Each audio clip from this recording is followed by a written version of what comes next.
Olá a todos. Meu nome é Felipe Alcântara Gonçalves Martins.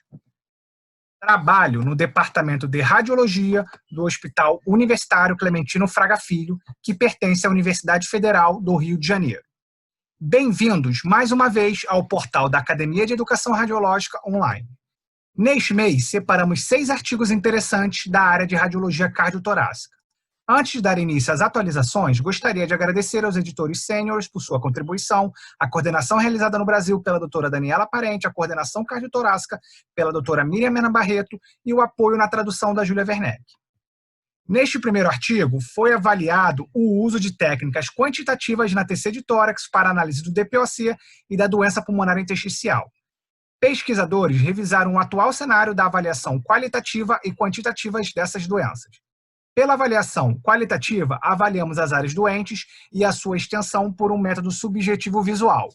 Esse método apresenta alta variação interobservador e falta de concordância na literatura. Com isso, os métodos quantitativos vêm ganhando espaço. Para o DPOC, o método quantitativo é útil em mapear as áreas com enfisema, reconstruindo tridimensionalmente a árvore brônquica e avaliando a destruição das vias aéreas. Na doença pulmonar intersticial fibrótica, a TC quantitativa poderá ser útil na avaliação da doença através da análise de histograma de densidade.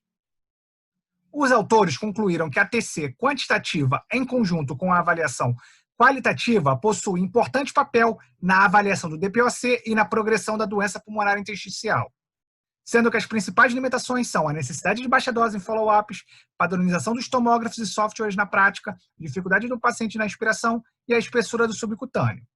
Os algoritmos quantitativos ainda precisam ser aprimorados antes de terem uma aplicação clínica. No entanto, esses avanços são bastante promissores. Nesse segundo artigo, os autores abordaram o COVID-19 e a associação com tromboembolismo pulmonar. Através de um estudo retrospectivo que incluiu pacientes com COVID-19, confirmados por PCR, que realizaram angiotomografia de artérias pulmonares por suspeita de tromboembolismo pulmonar. Houve significativa incidência de tromboembolismo pulmonar, sendo os vasos mais acometidos as artérias segmentares e subsegmentares que supriam as regiões inferiores acometidas por consolidação. Todos os casos com trombose pulmonar realizaram Doppler de membros inferiores, com pequena frequência de trombose venosa profunda. Os autores postularam a hipótese de a trombose pulmonar ser o resultado de uma trombose arterial, e não um tromboembolismo venoso.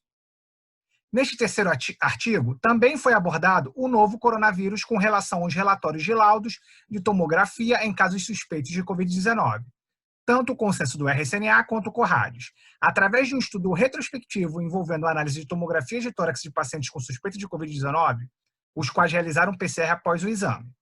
O objetivo do estudo foi avaliar a concordância interobservador entre 2 radiologistas de tórax e também entre estes radiologistas com o residente do 5º ano. Analisaram ainda a taxa de positividade do PCR com os grupos de classificação dos achados de tomografia.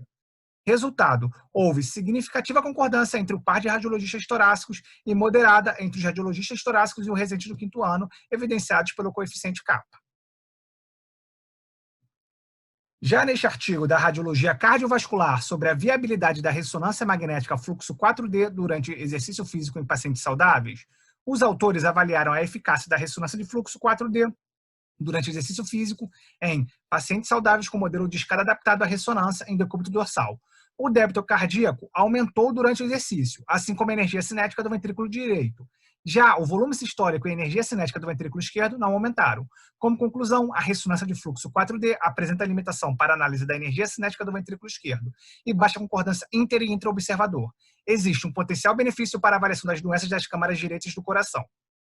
Já neste artigo foi avaliada a importância da reserva de fluxo fracionada pela angiotensina de coronários no cenário triplo Laut em casos de dor torácica usando a inteligência artificial.